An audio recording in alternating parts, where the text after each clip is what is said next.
સરસ મજાનો દિવસ છે આજે તડકાવાળો. જોકે હવે ઓફિશિયલી સમર ચાલુ થઈ ગયો છે અને ગઈકાલે તો કેટલું હાઈ ટેમ્પરેચર હતું, એટલે રાત્રે તે પંખાની જરૂર પડી ગઈ, બહુ ગરમી થતી હતી. હે ને વેદાબેન, મમ્માએ તને સવારે શું કીધું તું? હમણે કર્મ કરતો જા, ફળની ઈચ્છા નહીં રાખવાની, કર્મ કરવાનું ઓલવેઝ. હા, તો અમે પછી હું કહેતી હતી, હું ભૂલી ગઈ, જો કંઈક કહેતી હતી.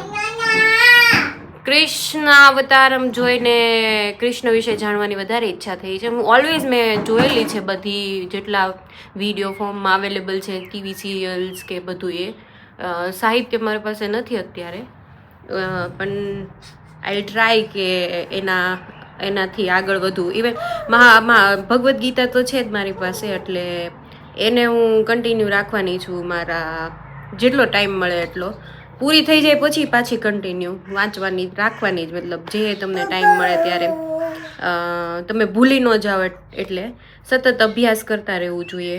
ઇવન આ મૂવીમાં પણ એણે એવું બતાવ્યું છે કે સતત તમારે પોતાની જાતને બિઝી રાખવાની, એટલે કંઈક ને કંઈક કર્યા કરવાનું. એમાં મને આ સાઈડ વધારે ઇન્ટરેસ્ટ આવી ગયો છે, એટલે આઈ ટ્રાય કે એ હું કન્ટિન્યુ રાખી શકું. કેમ કે આપણે કેવું કે આપણી પાસે આટલું સરસ અવેલેબલ છે ગ્રંથ, અને આપણે એનો યુઝ નથી કરતા, વિચ ઇઝ લાઈક આપણે પ્રોબ્લેમમાં નકરા ફસેલા જ રહીએ છીએ ઇનફાઇનાઇટ. એમાંથી બહાર નીકળવાનો રસ્તો ગોતવાની પોતાની અંદર શું કહેવાય ઈચ્છા હોવી જોઈએ, તો જ એમાંથી બહાર નીકળીશું, નકર એમાં ને એમાં ફસાયેલા રહીશું. એ મને સમહાઉ રિયલાઇઝ થયું. એટલે I think Bhagavad Gita is great. એમાં એવું છે કે તમે વાંચો ને તમને કંટાળો આવશે. જ્યારે મેં પ્રેગ્નન્સી ટાઈમે મેં ચાલુ કર્યું હતું, મને કંઈ સમજાતું નહોતું, એટલે મને એમ થતું હતું કે મને કંઈ સમજાતું નથી ને હું ખાલી એમને વાંચતી જાઉં છું. પણ એવું નથી. પોઈન્ટ એવો આવશે જ્યારે he will make you realize કે આની અંદર છે શું, તમારે સમજવાનું કઈ રીતે છે. એ પછી એ જ તમને એવી બુદ્ધિ આપશે કે તમે સમજી શકો. તો that is what I realised મારા એક્સપિરિયન્સ ઉપરથી. એવું છે. બાળ લીલા ચાલુ છે.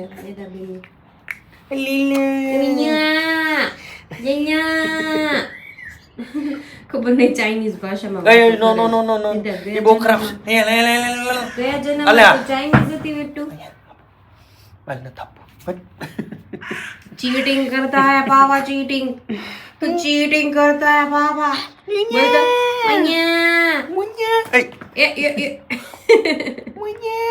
ના મારા એવું આમ કરવાનું, વાલ કરવાનું પાપાને. પાપા, હા પાપા, હા વેરી ગુડ.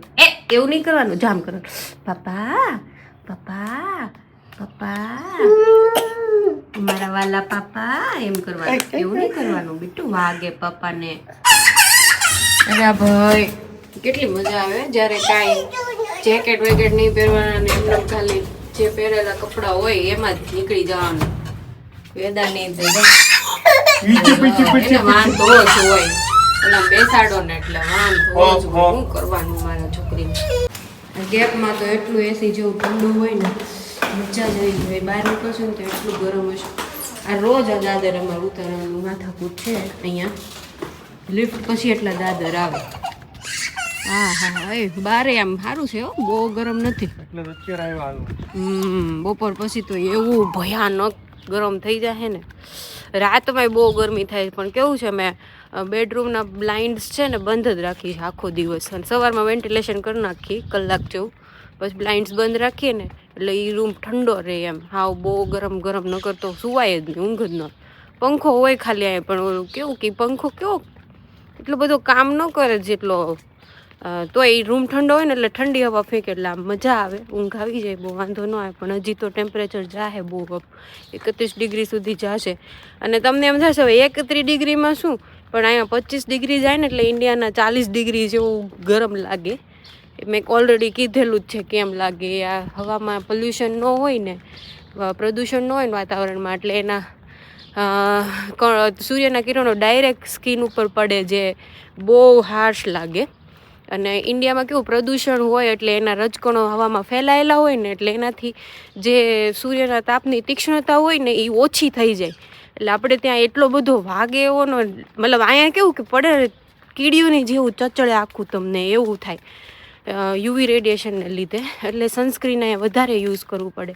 ઇવન ઇન્ડિયામાં પણ સનસ્ક્રીન યુઝ કરવાનું હોય, પણ અહીંયા તમારે ટેનિંગ બહુ જલ્દી થઈ જાય, અને એ ટેનિંગ એટલું ખતરનાક હોય ને કે તમને જાય જ નહીં.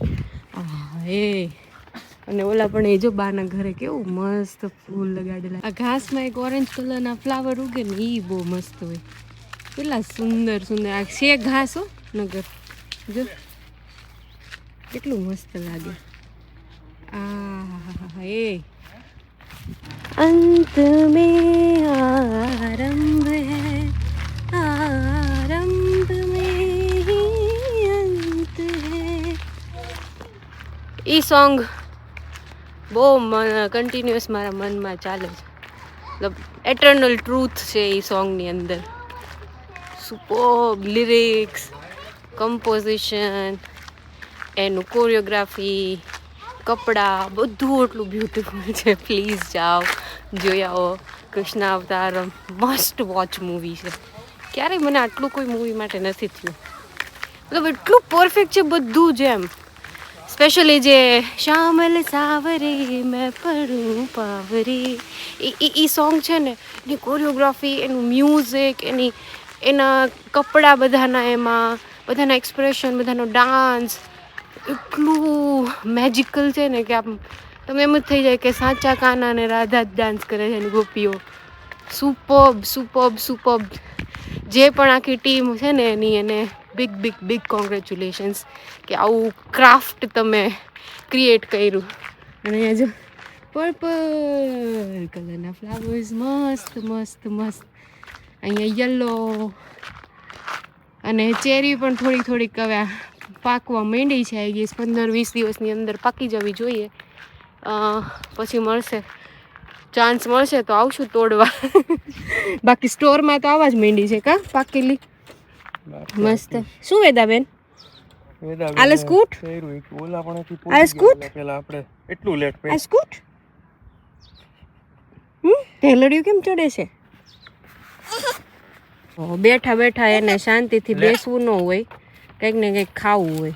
બસ જો ખાવાનું આપી દો એટલે એને છે ને આ રાઈસ વાફેલ ઓછી ભાવે છે. માઈસ વાફેલ જે ઓલી ધાણી આવે ને, ધાણી શું કહેવાય, મકાઈના લોટની વાફેલ, એ વધારે એને ભાવે છે. એટલે આમ કે આની પછી એને ડબ્બો બતાવીને કે આ જ છે તો પછી ખાઈ લે. કેમ પિટ્ટુ બેબી? જો ભાઈ ફ્લાઇટો અહીંથી દેખાય છે. હા આકાશ તો જો મસ્ત એકદમ.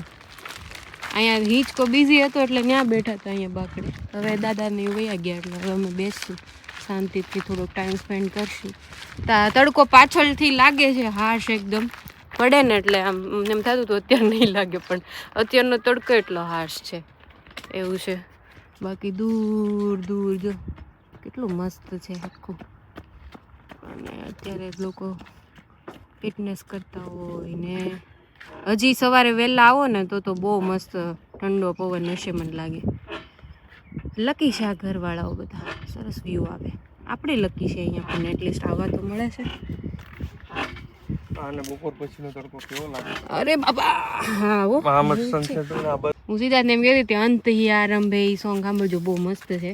અને મૂવીની સ્ટાર્ટિંગ જ તે કોઈ સ્પોઇલર નથી, પણ મૂવીનું સ્ટાર્ટિંગ જ કૃષ્ણ ભગવાનના મૃત્યુથી થાય છે. ભાલકા પ્રદેશની અંદર, ભાલકા પ્રદેશના જંગલમાં જરા નામના શિકારી એને તીર માર્યું હતું. ભગવાન હતા ને, ભગવાન પણ મનુષ્ય રૂપે અવતાર લીધો હતો, અને આને જે જન્મે છે એનું મૃત્યુ અટલ છે.